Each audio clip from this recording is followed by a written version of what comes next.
Hey guys, I'm Bobby Rio. This is Rob Judge, and the two of us have been helping men for the past 10 years meet, date, and sleep with more women. And although both of us are in our 30s, we have a lot of students that we work with who are 40 and above. And we've noticed over the years that there's similar problems that it's sort of like universal problems that our older students continually run into. So in this video, we want to talk about the 3 most common mistakes we see guys over 40 making and how to avoid them. Whether you want to date younger girls or whether you even want to just date girls your own age, these are issues that almost all of our students are universally running into. So the first mistake is lowering yourself, and this is for the guys that want to date younger women, is this idea of feeling like you have to lower yourself to their level and be a younger guy.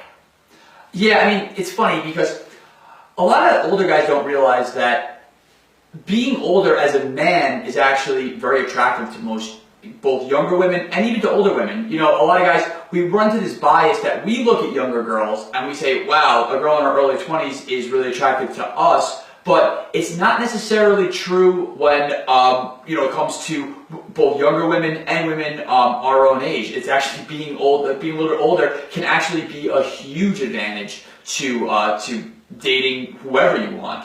Yeah, a lot of younger women, right? Women in their 20s, 30s. Like if you think of the movie stars that they're fantasizing about, right? Guys like George Clooney, Brad Pitt, all these guys are way older than them, right? So they assign this level of status to these guys. They look at these guys and they look at them as being experienced, suave, mature. And then what happens is they go out to a bar, they go on an online dating site and they meet these other 40, 50-year-old guys who are kind of like, almost feel the need to pretend they're 25, and there's a disconnect there.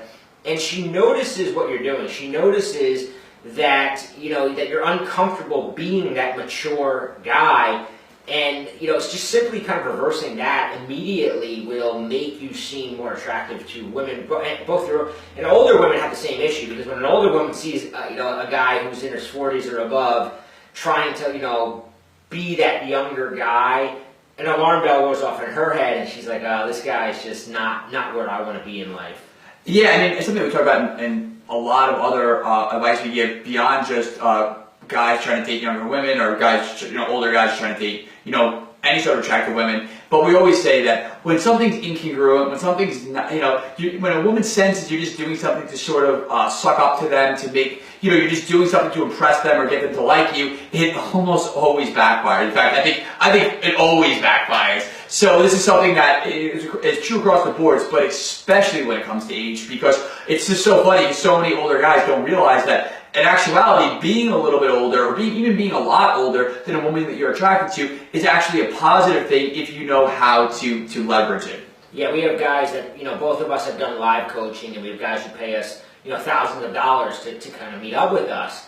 And we'll have like a 55-year-old guy, and he'll show up, and he'll look like he was, bought his outfit at Abercrombie and Finch. And that's not what, a younger woman who has this imagination of this old suave guy that's going to sweep her off her feet and show her the world, she's picturing a guy possibly in a power suit, possibly just very well dressed. She's not picturing a guy who looks like he walked out of a Pacific Sun store or something. You said it best when we were getting ready for this video. You conjured up the most perfect mental image of George Clooney showing up to a girl's doorstep wearing like a backwards baseball cap. I mean, it was so absurd to me that we were laughing about it, because just like you try to picture that, it'll break your brain. You just can't imagine a guy who's that just sure of himself, just that centered in his reality, to show up looking like someone who just graduated high school. Yeah, a lot of it comes down to what he just said: sure of himself and centered in his reality. As an older man, everything you want to be projecting is sureness, certainty, a slight hint of superiority. Like you've been there, you've done it, you can kind of laugh off some of the trivial stuff. Not that you're going to lower yourself to that level. Now, the next mistake guys make, and they do this whether they're dating younger women or older women, and to be honest, like I said, I'm 35, and I've made this mistake, right? When I was hitting on 19-year-olds or whatever, where I'll kind of bring my age into it in a self-deprecating way, almost like I kind of have to make a joke, or she'll talk about like some place she likes, and I'll sort of throw, oh, back in my day, we used to go here, and it's like you're doing it to be funny or to sort of call out the elephant in the room, but it has a negative effect. It almost always kind of diminishes your status in her eyes when you start doing that. Yeah, and I even see guys do this on a very, very subtle level as well. Not even just calling it out directly, but they'll even start saying stuff like, if a girl puts something on the radio, they'll say, "Oh, this music. Oh no, like you gotta listen to old school rock," or "Yeah, I'm more of a Led Zeppelin guy," or whatever. I mean, if that's the music you like, I'm not saying to pretend you like Justin Bieber or anything, but you don't necessarily have to call it out. Like that could just be one opinion that just goes. You don't necessarily need to voice it, because what you're really drawing attention to when you're making, these sort of dated pop culture references, or you're acknowledging that you're not really up on recent pop culture, is that, well, like we said before, we don't necessarily advise you to be reading celebrity gossip and know exactly what, celebrity gossip is, the Kardashians are doing, or whatever it is these days. You don't need to be up on that, and it can actually hurt you if you're trying to just kind of live up to this perception you have. Oh, I need to know about this to get her to like me. But on that, with that in mind, you also don't necessarily need to constantly be reminding her that there's this age gap. Yeah. And one of the things that I personally deal with a lot of my students in their 40s is they're always saying, well, how do I handle the question? Especially when you're talking to a younger girl. And sometimes it's going really good with the girl, right? You're talking to her, and she'll go, "So how old are you anyway?" Right? Like that's one of the questions that guys get.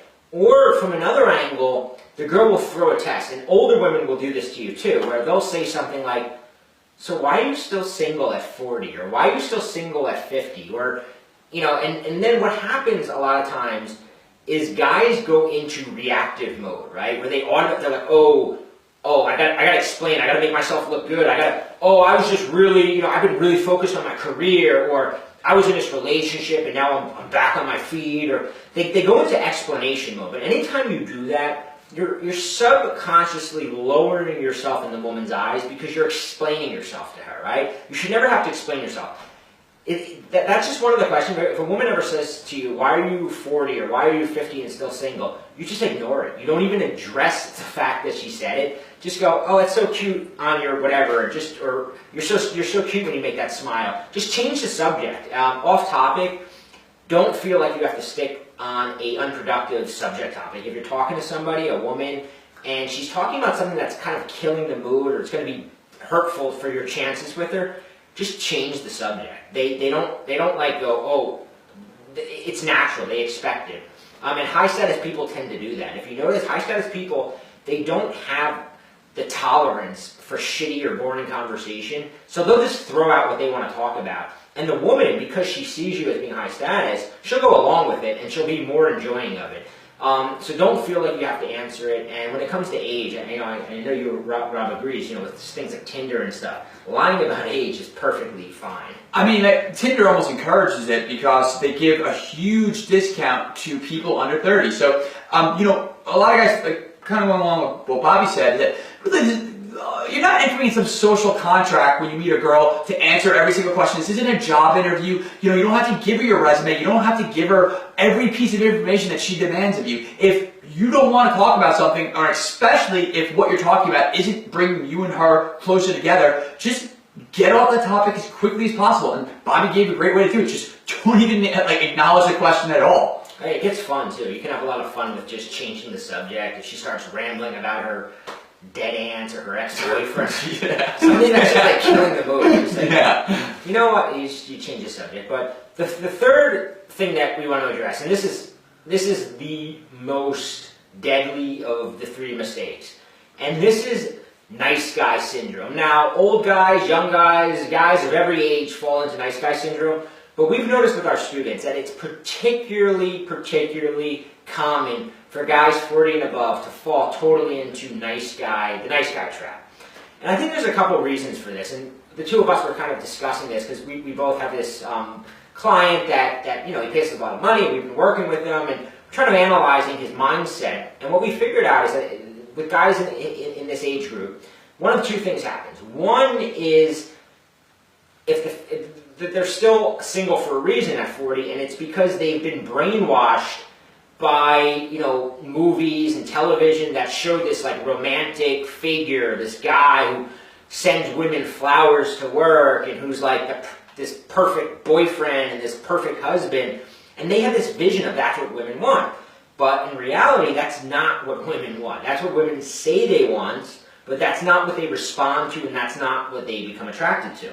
Yeah, I cannot agree with that more. It's just so funny because a lot of older guys, they're afraid to rock the boat a little bit. They're afraid to really be bold and to express a personality in a way that, at some points might create a little friction. But that friction is good sexual attention. It's natural in any sort of situation where a man and a woman are kind of feeling each other out, and for lack of a better word, it's playing the game. Yeah, that's pretty. Is a lot of guys that are older, they think I'm too old to play the game. But here's the deal: whether you want to date 20-year-olds or whether you want to date 40-year-olds or 50-year-olds, you have to play the game.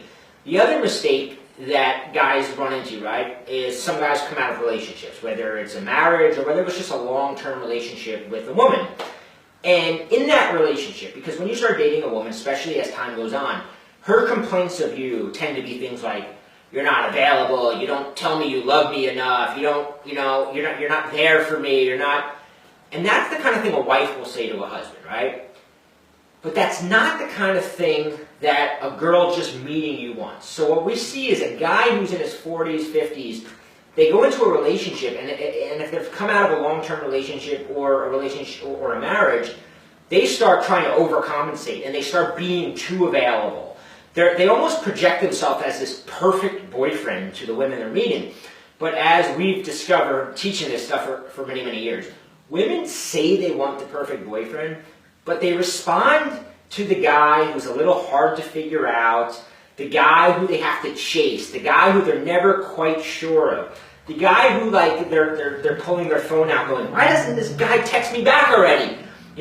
For some reason, although they complain about that guy, that's the guy that they wind up falling for. Yeah, no, it's just so funny. I'm laughing because exactly, it's funny. It's almost like the guy that they're not falling for is the guy that's doing everything right, being the nice guy, not rocking the boat at all, who is not playing the game. He's not doing anything to get those wheels spinning in her head. And that guy, yeah, you're never going to have any friction. You're going to have these really nice, polite interactions that really never go anywhere. Yeah, and like your ex-girlfriend, your wife, they might have said, you never send me flowers at work. But the minute you send a girl you just met flowers at work, an alarm bell goes off her head, she goes, this guy's going to be needy, this guy's going to be clingy, and she's heading for the hills. And because of this, what Rob and I discovered was that we really needed to teach the game, right? Because the game is something that everybody knows you kind of have to play, but most guys don't really understand it. And even when they understand it, they always think, it's different in my situation, right? And there's so much room for error. So what we did was we put together another video for you. It's a little longer because we really go into what we call the scrambler. And what it is essentially is it's the game on steroids, in a sense, right? Because women fall for guys psychologically. It's the more they think about you, the more they talk to their friends about you, the more they're wondering what you're doing. If you're dating other girls, do you really like them? All these things are going through her mind. It's what's causing her to fall in love with you. And we've mapped out an exact strategy for creating that in a woman. And it works whether the woman's 25, 45, or 65. It's human nature for females to fall for this. So check out the video below. And leave us a comment on this video and let us know what you think.